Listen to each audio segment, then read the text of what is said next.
नमस्कार, मैं हूं शिवेंद्र शुक्ला और आप देख रहे हैं पेप्टिक टाइम मध्य प्रदेश समाचार। देश में या प्रदेश में कोई भी बड़ी वारदात होती है और उसके बाद फिर अचानक ही प्रशासनिक मशीनरी हरकत में आ जाती है, राजनीतिक पार्टियां हरकत में आ जाती हैं, सत्ता दल हरकत में आ जाता है और कुछ दिनों तक लगातार कवायद चलती रहती है। इसके बाद फिर वही ढाक के तीन पात, यानी कि पूरी मशीनरी उसी ढर्रे पर काम करना शुरू कर देती है और हादसों को भुला दिया जाता है। देश में तमाम बड़े हादसे हुए हैं, चाहे वो रेलवे के हादसे हों या फिर विस्फोटकों के मामले को लेकर हों या फिर कहीं पर पुल गिरने या इसी तरीके के और भी बड़े हादसे। लेकिन हर बार यही होता है कि कुछ दिनों तक दौड़ भाग लगातार होती रहती है और उसके बाद फिर वही कवायद शुरू हो जाती है और सब कुछ एक ढर्रे पर चलता रहता है। हाल ही के हरदा हादसे के बाद भी कुछ ऐसी परिस्थितियां देखने को मिल रही हैं। एक तरफ जहां मुख्यमंत्री डॉक्टर मोहन यादव ने कड़े लहजे में चेतावनी दी है कि किसी भी तरीके के अवैध गतिविधियों को, अवैध भंडारण को, विस्फोटकों को बख्शा नहीं जाएगा और उनके जो कर्ता धर्ता हैं उनको भी बख्शा नहीं जाएगा और तत्काल आनन फानन में एसपी और कलेक्टर को भी हटा दिया गया। लेकिन इसके बाद सवाल ये उठता है कि क्या अगले बार किसी तरह के हादसे का इंतजार किया जाएगा और दूसरी तरफ भी इस तरह की चीजें होती रहेंगी। यहां पर एक सवाल और भी उठता है कि लगभग 1 महीने पहले दमोह में भी इसी तरह का एक हादसा सामने आया था, लेकिन उस दौरान ना तो नेता सक्रिय हुए, न ही प्रशासन सक्रिय हुआ और आज भी उस हादसे के लोगों को मुआवजे का इंतजार है, घोषणाओं का इंतजार है। तो देखना यह होगा कि आखिरकार ये मशक्कत कितने दिनों तक चलती है। फिलहाल इस वीडियो के माध्यम से हम आपको ये बताने जा रहे हैं कि देश में इस तरह के तमाम बड़े हादसे हो चुके हैं। अन्य हादसों की बात ना करें, फिलहाल में अभी विस्फोटकों से जुड़ा मामला ताजा है, इसलिए इस वीडियो के माध्यम से हम आपको बताएंगे कि देश में कितने भयंकर इस तरह के हादसे हुए हैं जिसमें कई लोगों की जानें जा चुकी हैं और एक बार फिर से इस तरह का हादसा सामने आया है। यानी कि हम इतिहास से कोई भी सबक लेना नहीं चाहते। फौरी तौर पर कार्रवाइयां शुरू हो जाती हैं और उसके बाद कुछ दिनों के बीतने पर सारी चीजें उसी ढुलमुल रवैये से चलने लगती हैं और फिर से परिस्थितियां बनती चली जाती हैं और फिर एक बड़ा हादसा लोगों के सामने आ जाता है। तो आइए आज हम बात करेंगे कि देश भर में बड़े बड़े जो इस तरीके के विस्फोटकों से हादसे हुए हैं उसमें कितने लोग हताहत हुए हैं और सरकारों ने क्या कार्रवाई की और उसके बाद फिर से आखिरकार ऐसी घटनाएं क्यों होती हैं। हरदा में हुआ हादसा पहला ऐसा हादसा नहीं है जो किसी पटाखा फैक्ट्री में हुआ है। ऐसी घटनाओं से हर साल अखबार के पन्ने रंगे हुए मिलते हैं। कानून के रखवालों ने बड़े हादसों से कोई सबक नहीं लिया, जिसमें अभी तक हजारों लोग जिंदा जल गए।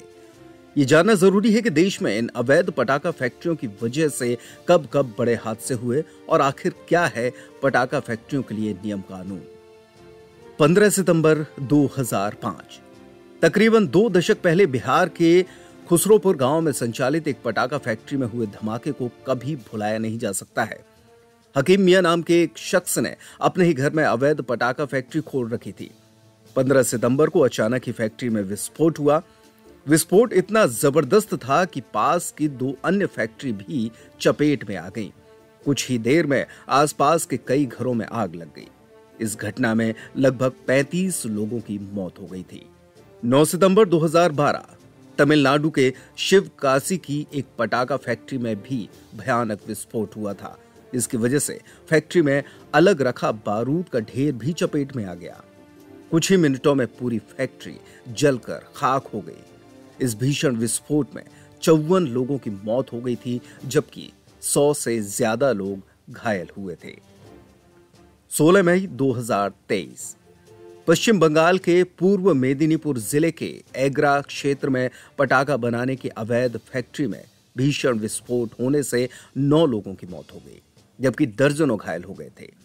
यह विस्फोट इतना जबरदस्त था कि जिस रिहायशी इमारत में अवैध फैक्ट्री थी वो पूरी तरीके से ढह गई। कुछ इसी तरह 27 अगस्त 2023 को भी पश्चिम बंगाल के उत्तर 24 परगना जिले के दत्तापुकुर थाना क्षेत्र में एक पटाखा फैक्ट्री में जबरदस्त ब्लास्ट हो गया। इस हादसे में 7 लोग मारे गए थे। 17 अक्टूबर 2023 तमिलनाडु के विरुधुनगर जिले के रंगापलियम और किचन्या कानपट्टी में 2 अलग अलग पटाखा फैक्ट्री में विस्फोट होने से 11 लोगों की मौत हो गई, जबकि 9 अक्टूबर 2023 को तमिलनाडु में अरियालूर जिले के विरागलूर में पटाखा फैक्ट्री में आग लगने से 9 लोगों की जान चली गई और 5 लोग घायल हो गए। इसी तरह 22 मार्च 2023 में भी तमिलनाडु के कांचीपुरम में पटाखा बनाने वाले कारखाने में हुए विस्फोट से 9 कर्मचारियों की मौत हो गई और कम से कम 12 अन्य घायल हो गए थे। 4 जुलाई 2018 तेलंगाना के वारंगल में स्थित एक पटाखा फैक्ट्री में विस्फोट के बाद आग लग गई थी। आग के कारण फैक्ट्री के अंदर फंसे 10 मजदूरों की जलकर मौत हो गई थी। इस हादसे में सभी मृतकों के शव पूरी तरीके से जलकर खाक हो गए थे। मरने वाले लोगों की पहचान तक करना मुश्किल हो गया था। 4 सितंबर 2019 पंजाब के बटाला में एक पटाखा फैक्ट्री में धमाके के बाद आग लग गई। इस आग में 23 लोगों की जलकर मौत हो गई, साथ ही 27 से ज्यादा लोग घायल हो गए थे। बता दें कि गुरदासपुर के बटाला में एक आवासीय कॉलोनी में अवैध रूप से यहां पटाखा फैक्ट्री चल रही थी। धमाका इतना जबरदस्त था कि पूरी फैक्ट्री नष्ट हो गई। 7 मई 2022 उत्तर प्रदेश के सहारनपुर में एक पटाखा फैक्ट्री में ब्लास्ट होने के बाद आग ने तांडव मचा दिया। इस दर्दनाक हादसे में फैक्ट्री मालिक राहुल समेत 4 लोगों की मौके पर ही मौत हो गई थी। धमाका इतना तेज था कि इसकी आवाज करीब 5 किलोमीटर तक सुनाई दी थी। धमाकों की वजह से शवों के हिस्से 500 मीटर दूर तक बिखरे मिले थे। 20 अप्रैल 2023 गुजरात के अरवल्ली जिले में चल रही एक पटाखा फैक्ट्री में भीषण आग लग गई। इस दर्दनाक हादसे में 4 मजदूर जिंदा जल गए थे। हालांकि फायर ब्रिगेड की मुस्तैदी के कारण कई मजदूरों को जिंदा बचा लिया गया था। इस हादसे में आग ने इतना विकराल रूप ले लिया कि 5 किलोमीटर से ही धुआं दिखाई दे रहा था। 6 फरवरी 2024 इस बार यह हादसा मध्य प्रदेश के हरदा में चल रही अवैध फैक्ट्री में विस्फोट के कारण हुआ। रिपोर्ट के मुताबिक इस हादसे में करीब 11 लोग मारे गए, जबकि 174 से ज्यादा लोग घायल हैं। हादसे की जद में 60 से ज्यादा घर आए हैं। धमाकों की आवाज इतनी तेज थी कि 40 किलोमीटर दूर तक सुनाई दी। ब्लास्ट के वक्त अवैध पटाखा फैक्ट्री में 15 टन विस्फोटक रखा था। हालांकि हादसे के बाद फैक्ट्री के मालिक राजेश अग्रवाल सहित 3 आरोपियों को गिरफ्तार कर लिया गया है। राज्य सरकार ने हादसे की जांच के आदेश दिए और मृतकों के परिजनों को 4-4 लाख और घायलों को 2-2 लाख का मुआवजा देने का ऐलान किया है। इसी बीच एक और खबर सामने आई थी कि पटाखा फैक्ट्री को कुछ समय पहले अपर कलेक्टर ने सील कर दिया था। इसके बावजूद नियमों की अनदेखी कर प्रशासन की नाक के नीचे इसका संचालन हो रहा था। एक रिपोर्ट के मुताबिक साल 2022 में करीब 60 पटाखा फैक्ट्रियों में आग लगी थी, जिनमें 66 से ज्यादा लोगों की जान चली गई। साल 2021 में भी 64 ऐसे ही हादसे हुए थे और इनमें 96 लोगों की मौत हुई। साल 2020 में 9 पटाखा फैक्ट्रियों में आग लग गई और हादसे में 13 लोगों की मौत हुई। साल 2019 में 33 लोग और 18 में 71 लोग ऐसे ही हादसों में काल के गाल में समा गए। अब हम आपको बता दें कि पटाखा फैक्ट्री के लिए आखिरकार नियम क्या है। पटाखा फैक्ट्री को संचालित करने के लिए कई तरह के नियमों का पालन जरूरी है, जिसमें सबसे पहले फैक्ट्री के लिए कम से कम 1 एकड़ जमीन होनी चाहिए। जमीन के आसपास कोई रिहायशी इलाका नहीं होनी चाहिए। साथ ही जिस स्थान पर पटाखा फैक्ट्री लगनी है उसके आगे या पीछे 100 मीटर तक कुछ भी नहीं होना चाहिए। पटाखा फैक्ट्री में काम करने वाले फोरमैन के पास एक्सप्लोसिव विभाग का लाइसेंस होना चाहिए। फायर डिपार्टमेंट और संबंधित थाने से एनओसी के बाद ही फैक्ट्री संचालित होती है। वहीं जिन कमरों में पटाखे पैक किए जाते हैं उस कमरे से दूसरे कमरे के बीच की दूरी कम से कम 3 मीटर से 9 मीटर तक होनी चाहिए और वहां पर बिजली की तारों, गैस सिलेंडर और यहां तक कि मोबाइल लेकर जाना मना होता है। पटाखे बनाने वाले कारीगरों का मेडिकल करवाना भी जरूरी है। इन सब नियमों के बाद ही पटाखा फैक्ट्री को संचालित किया जा सकता है। अवैध पटाखा बनाने के खिलाफ देश में कानून काफी कड़ा है। एक्सप्लोसिव एक्ट 1884 की धारा 9B के मुताबिक अवैध पटाखा फैक्ट्री चलाने पर 3 साल की जेल और जुर्माने का प्रावधान है। किसी बड़ी घटना होने पर और भी कई धाराएं लागू हो सकती हैं।